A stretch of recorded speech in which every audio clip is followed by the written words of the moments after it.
Sorry, ada. Isa Kevin ane pun lambe piga muite me gingsi ralo. Ya muite belam masa laba. Yusitir dalao, ketim dalao. Harakita nilao ya pula marang tau biude. Itu pastoral epistle, pastoral theology lamgna. Itu sabki dai rangai lu za. Mirun yang ngene king samilu bala. Itu le Christian ang kacang dina. Rakyat nang muite he kacang dina. Haracai siwes na kacang dina. Important kana roga kana choice silale. Azam puisu de puisu nawang wala hona sabta salina. Ham ma ha de ya nang phela to ko. Lu mai de se ge de ba. Christian ko ki de wa na me sisi le na ko ni phela so ti ba tam ko le kan se le tam pui ke to le. Lu ine ne we ne de.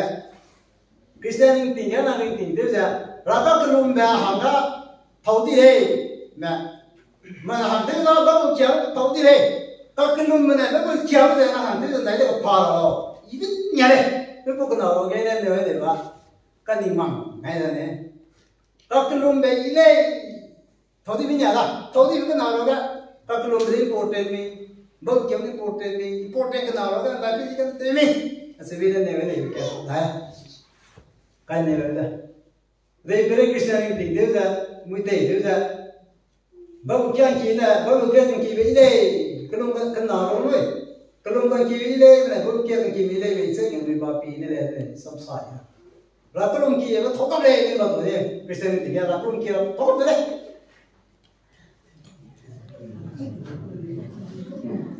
bizuri di da ha mo di na di da se ha ho kya ka da na baru kia bang kiri tole kelum tu kelum ada na kelum masuk asal kia be tole me betul ni ketua nasu sih ni kaya bilang sih itu thara tu simply mean prayer to prayer kakelum be sebab na kau telo mana ini saya nasi kamera mere ini orang ini ni. Prayer simply means you talk to God. Reading the Holy Bible simply means God talk to you. Which is important for you. Lain dengan kita tahu tidak.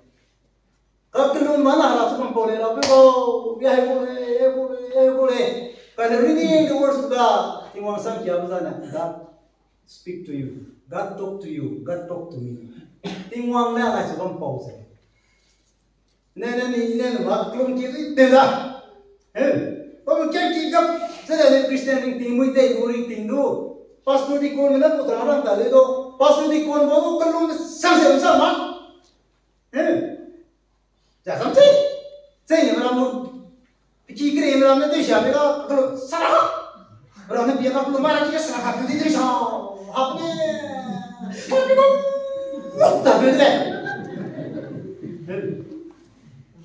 Itu kalau mana ni kuis orang kelum kilo nak boleh, kalau mana nanti masuk kompor Kau ni dekat orang mai selo. Kalau baru kiara kasih mana tingwang nak masuk kompor tingwang nak masuk kompor nak kau siapa kau mei, nak kau cikgu tewa kau mei, kau cikgu zera kau mei, tung tak tu kau mei, bekar kau mei, sekian kau mei, rakulung kau mei, menjara kau mei, tengkar kau mei. Halang sumpah tu deh. Kau sini na mai introduction dah tu. Ibu bising, ya. Biran sing tu nak kau dah. Hai, oza, elang ini betul ni bro. Dah. Biran sing, hei. Kau sudah beri kira lah. Mana ya? Nanti biran sing cuma kau beri, ni biran sing cuma kau beri lah. Biran sing ada beri kira. Kau sih lah. Tapak ni. Kiwa je luar bagan, tapi kiwa tu boleh. Ada tahu di isu. Nanti Yesus ko, pohon melo sana Yesus ni, hey kau, namu samsala, hey kau nang sidung sala, nang sigut nang sama kau nau, tiada mesti nang apa kau nau, esok na, tu nang peper nau, tinggal na sumpu di na, more blessing anu kau ya. Adi sih meh, jirai kau meh, nama itu ni saya itu sangka. Aku base ke senari game ni orang tu. Mani pun paling serah le, aku kelas ke hatta kena aku mele. Itu orang dia mana orang leko. Anu đi xin lên rong rồi liam bố rồi rồi cái lọ này cái sang mình chứ mà này cái bao nhiêu chân này nếu không nào mấy cái bao nhiêu chân chỉ gặp thế nào cái lọ này nó tình sinh hô linh sinh ra cái gì xin mọi người bây giờ làm đúng là đó giờ làm đúng là đó có gì cái này anh ấy Christian là ông này nữa ra bao nhiêu chân chỉ này rồi nó chúng bố đây đó ý này là sao sao nó sẽ sao đó bao nhiêu chân đi ra cái chân này thì nó cầm này một là đi slow gặp thì nó chúng bố thôi đi ra cái chân này sẽ đáp tiêu nó thấu nó lại đi ra cái chân thì nó chỉ phải bắt nó tâm lý gì cái này tiếng hoàng này là chúng bố thì nó hình nào mà sẽ dùng cái này anh này tiếng hoàng chúng bố à tiếng hoàng này chúng bố cái này chỉ về cái introduction là này đó tiếng cái nào là cái này đó cái gì cái này ai xem mà cái gì cũng dễ sao mà tiêu ở đây ging chỉ về một đề chỉ có này Christian believer một đề à mình là sao đây public plan là đấy làm sao đây Christian cái này mình phải tiêu ra mà ging chỉ về rằng cũng nên tiêu vào là này Greek cũng nên tiêu vào ging chỉ về cũng là bên bà Islam là làm cái này ging chỉ về cái này mizan mirin race chỉ về cái sự chỉ về lý chỉ về self control leader ni mako believer cái sao thì nó self control ini pun tak terlalu low, pun tak terlalu low. Ai lah kami ni di sini, ada mesti mahu ni orang macam, ai tenang, saya sampai orang ini. Kau sini ai ke outline iksa pelu, saya sampai berdaya dalam rumah itu. Number one sini ai ke pastor epistle ke orang ini sini, bab betul na Timothy, orang kata Timothy chapter 1 ke how to deal with the false teachers and heresy chapter 1.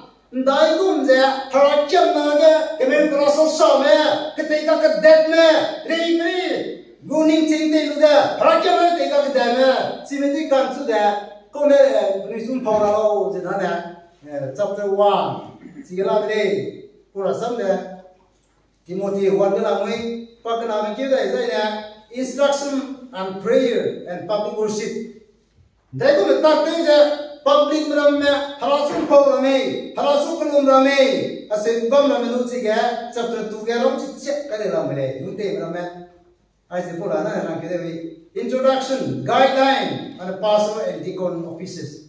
Rakyat ramai pastor ne deacon ne, देखो मैं तो पिक्चर रखूँ मैं, pastor ne di रखूँ मैं, deacon ne di रखूँ मैं, Allah kami ni, ada rasa kia mak bisi ni, introduction kia. Padahal rakyat rakyat pastor ni dikon musuh lu yang ini malu ni kita tahu, rumah bapa itu biblical ramai na pastor ni malah ini apa tu suiko, suiko suiti orang apa, anda pastor kena mati orang ni dikon mana cepat, jadi kau rasa kau nak thay tahu, jadi na Timothy, First Timothy chapter 3, 4 ni kita jadi na, ai kita jadi, ketika kita memisungga bang roga. Mimi dong ibu pungzat young pastor nang ketika bermisi nang ketika ini lagi kasih sambil lamui jadi Timothy kita je chapter 5 ke how to care for the widow rakyat nanya muite samja jing sini minang kat samja kemi pui me kemi pe me si misu nang pi mi ale mining ni ra grai ki je boleh introduction dah ya nek kita je ne chapter 6 ke instruction employee and employers. Harakian namu itu berapa meaning ni je. Dari mereka government service tu me, tahu tu me, korang apa boleh kiara bila sam lebih deh. Berikan soktara. Saya korang sam apa boleh thaisun je. Si ini kan dalam surat itu nam penulisan ada jun, ada kan ada. Kita ini jun kita ada. Chapter 6 ke pilih ni.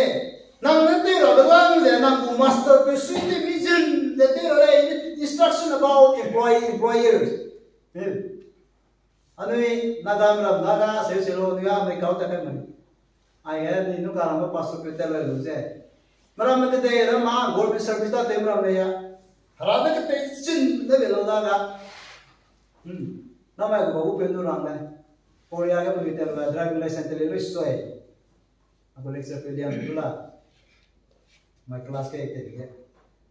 Driving license deliver soai, pay ke azam tu lelo. Congratulations. tây lo ai cái buồn service ta cũng làm mấy cái xe mình bắt đầu hóa xe mi tức là rồi cái này lo quăng nè cũng station cái này thì lo mà thank you để mẹ mà cái driving license ngoài cái ngoài đi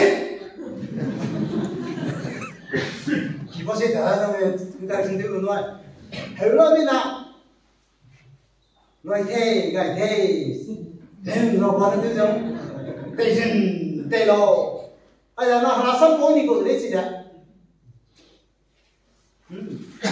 Brahma ko ne pelo na Timothy te ve to se rasam kya ki ra ga panda ne gol me service te bra ma ko long pure ma chi ma jing beng ne go me te lo jin po le ro ko le no sil to jin na go kam tai ai ko le cham ko kisana te sam tu na ma ko sam ko ki beng ra mo na ga ra ma tai itu binasa de gimana sa tha ni sa ki ge Allah beng la kan no binasa ne Heo kuma kau, ayo, engkau, angcis mau ini dia uang lo, lama nasi, si saudara tu apa lo, beri ke, kan sokuran, nada ka, punya kya kamu aku le, anak industri itu dah mirai dia ke suka itu dah sampai tu dia le, ke dia le, sebab dia le asam sangki dia le aku le, dia kya tu lo dia le, dan number one ke, ni rahane jadi ka, ni kerja ni aku le.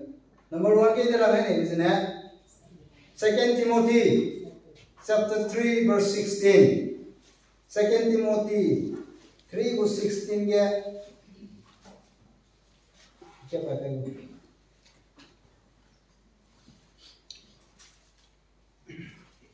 कौन सी बेर होगा ये कहीं में सामने नहीं है हराने के तेले कहीं में किन्हें कले ज़ैमा के तेले रबाहां क्या ज़े तेले रबाहां Nguồn dây cái là bahang, dây pling cái này thì cái là bahang, tàu đi mang cái gì, ai cái nó sai lên rồi. Number 1, yeah, leader là cái chăm đi na, mình ni thế, anh nói đi là mình ni à cái, kinh sĩ à cái, mình nó cái làm nè, chúng sao sao cái này, nó mua ra cho mà gì mà nó làm nè, cái thầu mà cái tàu lu, mình ra kia cái này, ra kia cái này, cái cái giúp nó này. Raki komponen so sapri mo lepi berarti ya bu tule gitsi no bala sirang ko male ba itu lo ini number 1 kine rani sana Timothy 3:16 number 1 ya profitable for the doctrine kene bisi ga raki na de kya sa jana na muti cha mamada ga kene bisi ga no no bisi ga kene su te esi na profitable kalap pe pigam da kene ke te esi na le ada alasan number 1 le nang bu believer me chi sa mala me ke te jin nang ni te ra le te sam ki ne ta ke te jin ra le nyam na ma le worship ki na su nyam ra le ana worship ki na su nyam le Bible culture ma le Bible culture ne worship ba me ja ram na go ki na go ra ka ye sa na le how ra na le sa jin ra le te jin sikinale nupa so ngai ja ramjin asambam ni ne simpha te ra ne mzane nan te sami ki me kene ni sinang ke te ki sai ne Romans chapter 3 verse 23 ngai so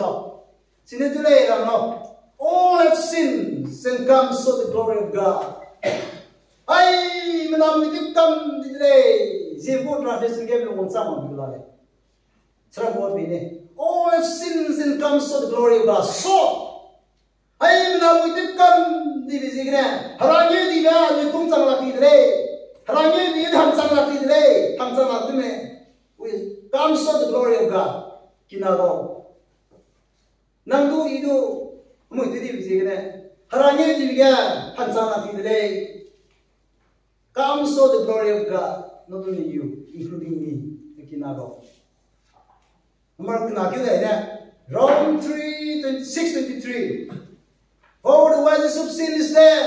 Hamu hian ka chai le ka ne tingwang na ka la be zane tin mak pa kring be bam ni le anai mu ti di bi hi harame di bane tung chang lak ti ba dui di ba han chang lak ti bi ge hamu hi ge ke chai ge ge ra ba ko le ka na for the wages of sin is that body ki ku gar is chado ka re ti muang ne ku ka la be bane ring tin mak ba anai ge be re kina ba nya mak le ge number 3 po si ge ne nang ne ba ga ya bu yun no tin ne che ne ba pu pe ti lu le ro wai lo Rome 5:8 Zembo do po si ga chen nga lu le bi le e do po si ge KJV ne se ra ne God commanded his love toward us in that while we were yet sinners Christ died for us po si ge do ibu ba ko ka lo ba ka na leader na meaning ni ja rasam personal relative wa lo po si ge no abu ba lo ro wa le in sa kun te un do da I good Friday so le ki nam su text wa le po si ne ti lo na God commanded his love toward us toward you ki nam ti lo le brother God command toward his love Mr.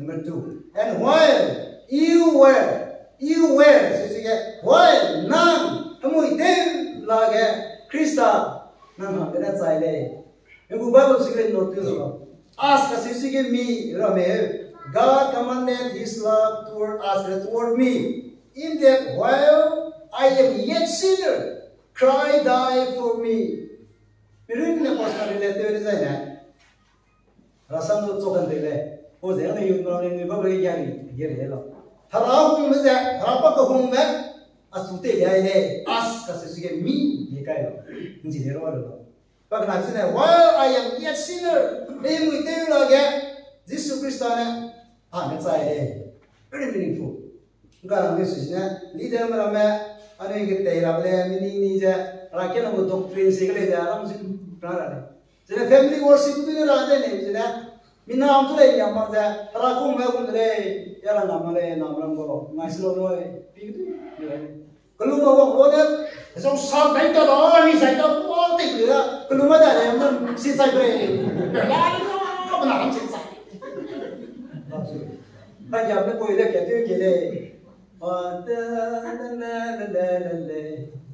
pahum bemi desanam la, Yesus dah jauh jauh la, mi desanam la le. Nak belum sampai le. Right? Again, I'm saying the same go. So the Bible culture profitable for the doctrine. Anu Christian go leader mana, aku mete wale. Anda berat itu ki, si kewin ki kita luar, ramai ni cakap lo, tu orang Dubai lo. Tapi Dubai lo, pun nurut apa kan? Baru kan tadi kisah yang tua kan, saya yang kuret. Sini rakung merangsun, berale. Ai cái là này lo cái khác, rap với ông kia, đi bên cái gì, accidental, sai kiểu là đó, pas tu tay ông này, mau làm này, ra số không cái ông này, na ra số to luôn nói, na Jesus sung rap với to luôn na đi mình ông này ông này sai này, ra số nào đó này, sang sẽ quay sai này, ba phương này to này, bộ sang quay làm thế gì, mà sai có empty hết đấy. Rapi sih dah orang baru itu ramai. Isai utile, ita itu rumah kele. I ring tu mah bangun utile, kalian baru rapi sih dah utile. Sini petre sih. Nyambuli mana nyambuli ya? Am something memang kuko. Jesus Christ kan jawab sih kena for the words of sin is there. Mu ya saya utile, karena karena nih ke, ane mungkin lagi pada, ane saya utile, kerang jin, macam ni. Dah kita kau ni pun, sini ni kalau macam mana, biblical culture orang kiai, leader ni, orang ni, leader ni sudah itu dia. Kalau bukan dia gospel bukan dia the grace, the love of God, sini ada presenting kiai.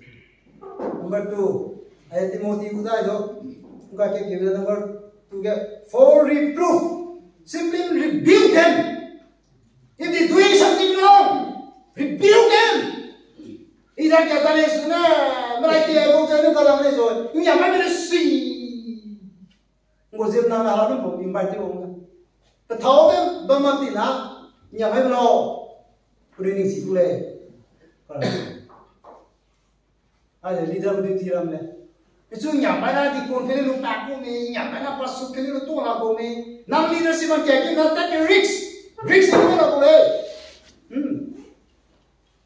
lúc cái này rồi kinh tế là chuyện này nhà máy là chuyện nhà ta đi kia ta đi xem lên na mà chỉ là đâu năm nào chúng cầm cái năm mùa dân năm là để lên mà nó năm nào số ra cái để mà nó cái gì mà nó là để cũng đấy chỉ cái tâm để cái mùi để mà mẹ mình nói số là để chứ mà worship nên là để mà sẽ chỉ nào có chỉ luôn ra cầm để cái năm dân để khi nào đâu chỉ cũng đấy là để dân nó cũng dân thằng cái lo cũng đấy chỉ mà lấy rồi nó nè khi lúc cầm cái năm mùa ra là để mà lấy rồi nè police là để cũng đó Ukraine muốn là để đó, ai để sống đó đâu, bom nó thế, mẹ vào đây bị thế, đi phố cái máy nó để đó đấy, sống đó đâu, bom đó đấy, không có người là để mà phải ra bắt đi rồi cái này, tự nhỏ, không có người là để mà phải ra police nó xuống lạc police đó nè, bắt thèm nó là cái hoang hàng, chỉ phố hôm thế, năm của believers nó số, là để nó bị gì á, rebuke them, là sao nó xử không, if they go away. Doctrine signa, harassing with doctor dina, that is a lawyer. Nangujim Naramazana, Yamelo, Catelo. Go ready. Didn't come up with that. And I think Yamana, Satan and I pull up together. Satan, this is the Muda. There I cannot with my wife there.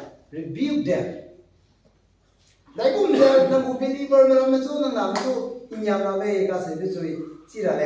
They pray on the other hand and they see that Brazil get Copatilo. It's more than 23 more. Harasuna, drama skin, Tada, we live up at the Haraga, the Rio.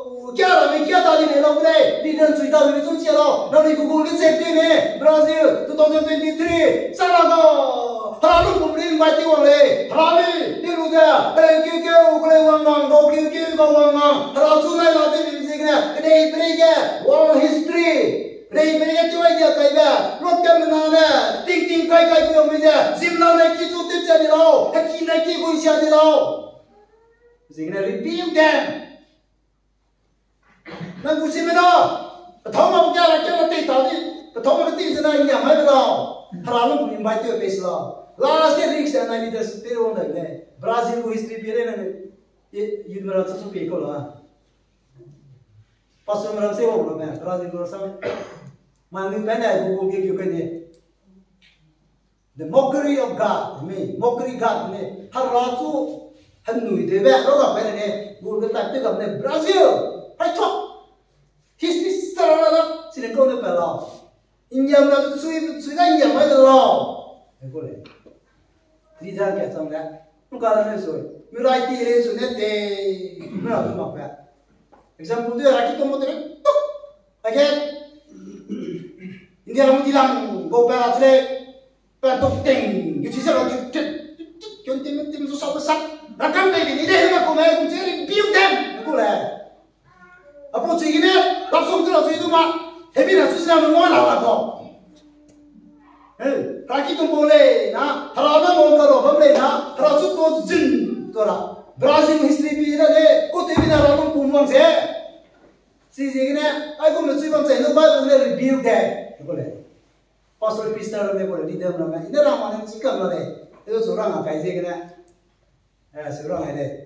Cik ini nu kalau ni sui. Saitan na pele naram sudah deh malah.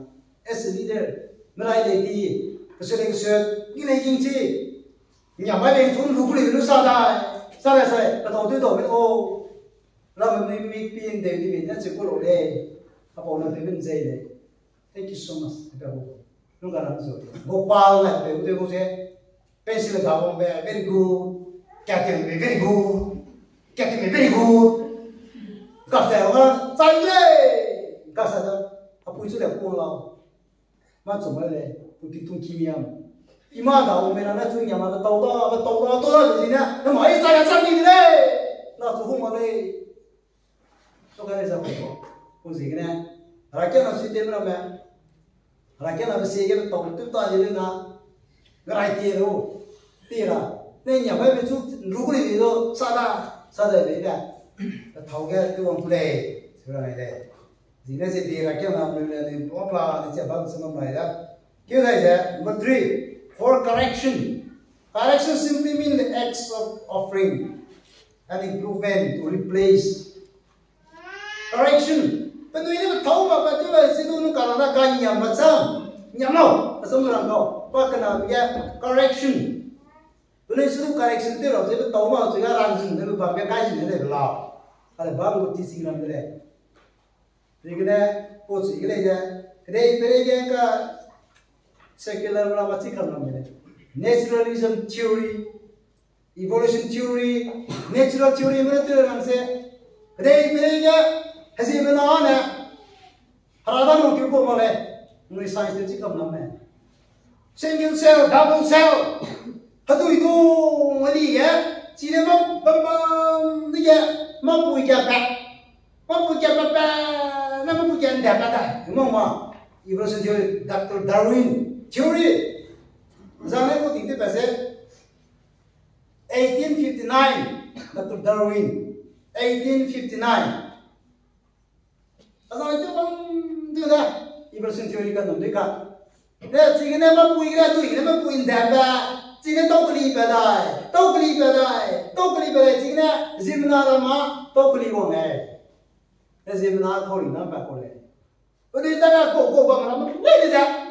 Kalau tiada me, nak nak punya tu beli kului be, lapar kului be, kuni kau chef ke, ayah dah haram ni biar kita kului be, kita ni mah correction tinggal be, naga, evolution theory saya ni kira orang dah, anu ni apa punya rumah kului, ring tu mah tu kali, beda kasih, kar kira orang biar nama, pernah tu pihak ni saya, pernah langsung suri saya, lupa pakai ni saya, anu rasam ni cium beda lah, ayah lah uji mana le.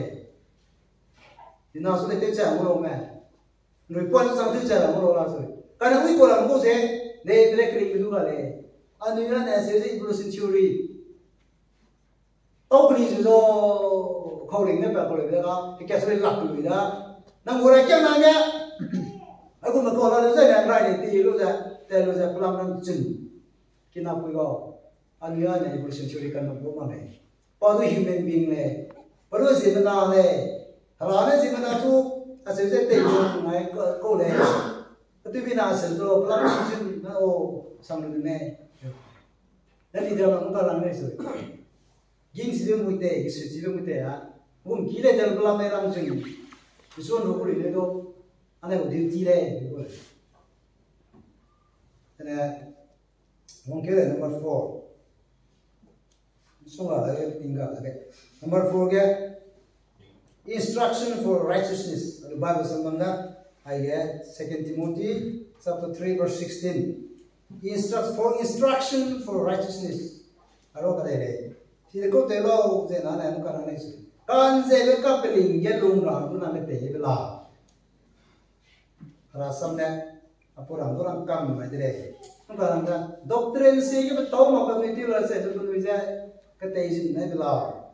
Inu kadang kiwai dah government employee ni kalau lezat itu Timothy proxlok nara ada ni nang tua sekolah tu begitu haraim nambe nang gumasal su nang honor tu lale haraso honor tu lale ini beri gua kan gua deh harasam rai gua le nang TV tu lomoi nang araki gua mau beli pongai bagaikan nang angsian tu belum ada beli nang service tu mitu lo nang tinggal gua mai haraki deh gua lo orang jen nang dosa kalau kimi sampai tanya Berarti ya sini popigru ne sapol aja, ne kya mana? Kalau main sapi tu lo haki dah ngale, ui mau dah, ni kan coba cime, si kata suai. Ini bukan hanya suai. Be faithful to your master. Pasal kata apa? Nanggu malipe, antara tete dengan tete itu lo, nom tete tu bangsa na tete lo. Asyik ni rasam ni, mau lupa sih orang ni dah. Then in Q chapter 5, nungarang ini bisa taking care of widow and needy people. Nang orang yang naga, ani kita nak kelak siapa? Kimi pun berapa? thế tại cái là cũng có cũng có là mày cũng có nó cái là chân nam nè anh ấy cũng có mình kia lên để có xem nó nè để làm ra chân nó tu ini thế tại cái về riêng đó cái mình về mẹ cô tạo tiền mà lo mình tính được qua năm mà đây yêu anh đi đâu đây sẽ là mày cũng có làm chuyện take care of the widow and the poor and needy in society in church something cái này bạn gì nè anh ấy cũng làm có thể làm chuyện là something cái này cái mình về mình chụp mà phim đây nó làm này hey di kon kon mo ai cái mình cái lạc sẽ cầu là này hay bị bro có cái là này cái tàu này personal cái tàu này cái này thì cái này mình cũng thấy điều mà đây cái mình cũng hey bro kêu nam được càng đó ima đâu nó nuôi cái tiền tài của cái chuyện mà lên nói ya đâu tiền quỳ mà lên bây giờ tôi mà lên nói cái mình cũng này bị bro cũng cái gì này ham cũng cái gì này ai bro mà lên ra nên làm kêu na cái government employee tem bro mình này haram gì này cái cũng gì này bây giờ đây tôi đi luôn mấy lô các luôn bé các sắm kia bao nhiêu bây giờ ta các sắm gì mà bao giờ tôi luôn mấy đó gì này à đâu có gì nằm đây làm gì rồi anh society cái này yêu cái này ra đây giờ đây nó mua ra cái này đi con tên tài cái gì của nó phun là ha đi một cái xe có sao đấy cả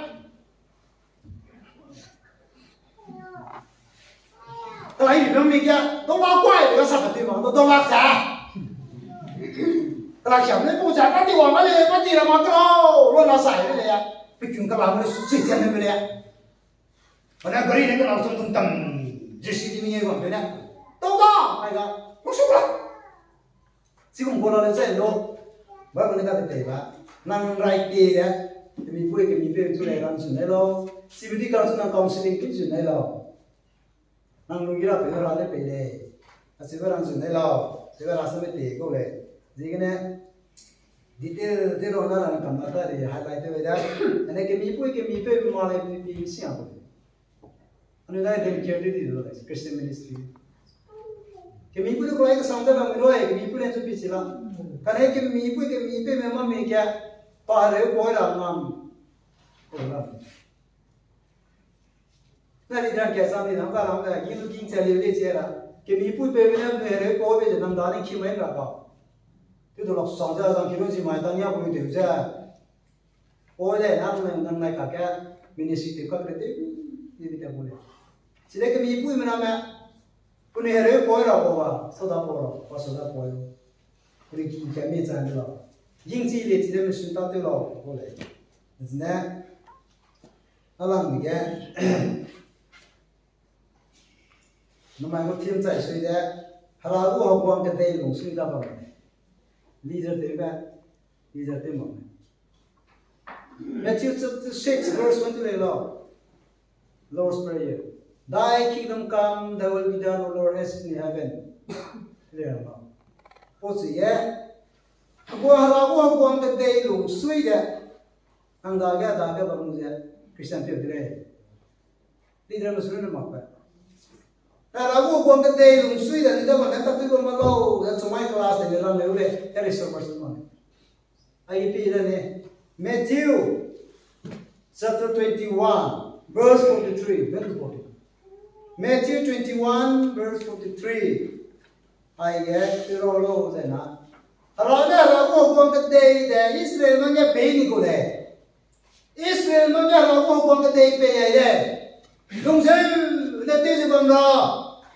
cái này cái chuyện gì bằng đó à chú sĩ đâu haragu quang cái đây để đi nghe bể này Thy kingdom come already come on earth Đây bây one kêu đi câu đây, haragu quang cái đây one kêu đi câu đây, Israel mà làm nè, lu nè đây, ô gì cái nè, ta câu từ đây giờ, mà thay, cái câu thay cái sông nó vậy đâu. Therefore I tell you that the kingdoms of God will be taken away from you and given to the people who will produce its fruit. My kingdom, our one day, những cái bề gai đó. Then the lumen is even I will take away the kingdoms of God from you. I will hand over to other nation. Makata dân mà ta nghe ý biết đấy, dân đều đã biết đi của đấy. Sắp tập sao này, rồi không này. AD 70 kia, ai tas bên này, Rome Guam, thì phải sao được tin được chưa? Jerusalem là cái tiêu xếp cầm, tôi đã Guam cái đấy thì biết của đấy. Israel na me wong le reject ni jigna ram ram me. I'll take away the kingdoms of God from you. I will hand over to other nation. Jigna.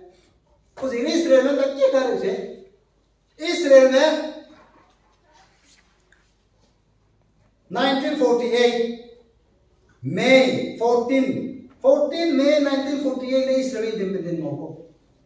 हराना हो तो उसे इंडिया में 1947 15 अगस्त में होगा वहाँ Israel में इंडिया में सोले देनो ना बोले कुछ भी लोग जरा दिमाग में डाले अब वो कौन कहते हैं सारे नियंगे देखी हुए थे अब तो नियंगे लोग लापस सीखने इमरा मस्जिद होता ही हेलो वर्टी तो ले ये पेटोन उतरे जितने बंदे पीने थे Israel में हर वो कौन कहते हैं the kingdom of God कैसे भी लूंग तो उतार थे ब्राह्मण बक्का गहरे थे कहाँ बने कुछ बदले उन्हें बसंग बदले ब्राह्मण बक्का बदले देशिला भी करने चले Israel में नहीं काले में हर वो कौन कहते Pilihan bisa, kemudian luar lagi bisiknya, tinggal orang lagi, tinggal yang dia, ragu gede, ipung kiwai deh, tinggal luar bisiknya, imram jalan ke pintu deh, jenter lagi pintu deh, pergi karibnya, meram bakar apa muda, karibnya, 1948 ini, independent ni kerja mana, mau cangge, cang tu benar, utar dulu. Sirat de beri de history pati kolam ne noai is sudah ramai me ini nggak kuang kete pun kiwet le nuni luar lah sehingga ini ramai saya pay nule nuni ya kare ke pui bang nule papa nama sana itu papa tu consider de kau history mangga nuni tu salah kau nuni tere bisa kau ne noai history me ini cuma lingga jaga itu pame ramai me romo isu tu se pego Kuni ko tate bici mana sekni boleh naik lah. Lenggi berang naik lah. Forgive them. They don't know what they do. Isu lenggi macam kau losak le. Cau curang bola. Men, kuni awang leti kau boleh. Ada kuni lenggi aja ni boleh. Ring sudah macam tu kan nama boleh le. 1948 kena beri independent ngoleh. India 1947 ngoleh le. Jadi kena harapu hukum kedaiungsui. Senang ni dah laptam le mai wong le na. Kalau gua ngade lu sih kumisi kena. Oh, ipo samsai na, seuda. Por samsai na, seuda. Apo sih apo tadi wai na, seuda. Seuda ni dah kaya ragu gua ngade lu sih kum kam di sini kena. Hangga surang le tadi je. Ragu gua ngade lu sih kam di le. Ragu gua ngade lu sih kum le na kaya pun le. Merasa apo tadi tu. Kayak tu belum tu tewe ni. Ini temu ni, ini ramu ni. Ini betul mana? Ragu gua kete musuh pun na musuh pun kami. Kenapa ya? Ragu gua kete musuh pun tidak. Ragu gua kete ibregen double tidak. Country lagi ya. There is no beggar. Have you seen? Temingong na beggar kami ngomong ngomong aja ya. Kami ngomong ah, paling ngomong. Maki deh kok beggar. Nak lagi tu ngomong. Tapi sih. Ragu gua kete musuh ni kami bisi kena. Nanti poin isle, sebelah isle, relief. Kalau ini bebe, bukan jabe, apa ini punya, tu bisi. Ragu gua kete je musuh kami bisi. Kingdom suka. Ragu gua kete je England bisi. Posisi itu kan itu. Kekeh suka jabe bang. Mai pine, dari berapa? Gimana? Sada juga dah. Hari itu saya kamera ka Christian country mana ni di pun orang noi. My Gaza ada peti orang pingan noi. Thank you Allah, thank you Christian country. Balaso. Right tu, thank you Allah, thank you Christian country. Oh, the Christian country mana ni? Halago buang kedai muslim ni. Nang rakyat masih tu muslim ni le. Nang raga halago buang kedai muslim le. Nang kaya nunggu. Nang orang lesu. Society roga. Tahu betul mapu. Pasuri kamera hame tahu le accept lebu. Na ni jangan kaya tu betul.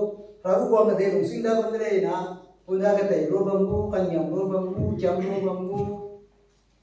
Ay, dah ni mo Christian ministry le. Sila dah. Ini tinggal kenal le dah. mình chung mình kia mình gì cái này suy cho này cho này đó anh cao quý bây giờ thì sao sao mà quý được quay ngân tài như sai đó phải làm cái thế đâu profitable from doctrine. Number 2, rebuke them. Nhà mấy cái đâu. Number 3, cái này gì? Dễ những gì gì không làm cái dễ cái thế cái đâu. Correct them. Cái này rằng mình thấu cái ta, mình gọi là thấu cái ta thế này, thấu cái tiểu cái này đây đâu. Correct them. Correct sao cũng nhầm mà cũng rebuke. Nên nhầm là vô thì có là không à. Rebuke them. Và cái nào cái correct them. Nó làm cái gì?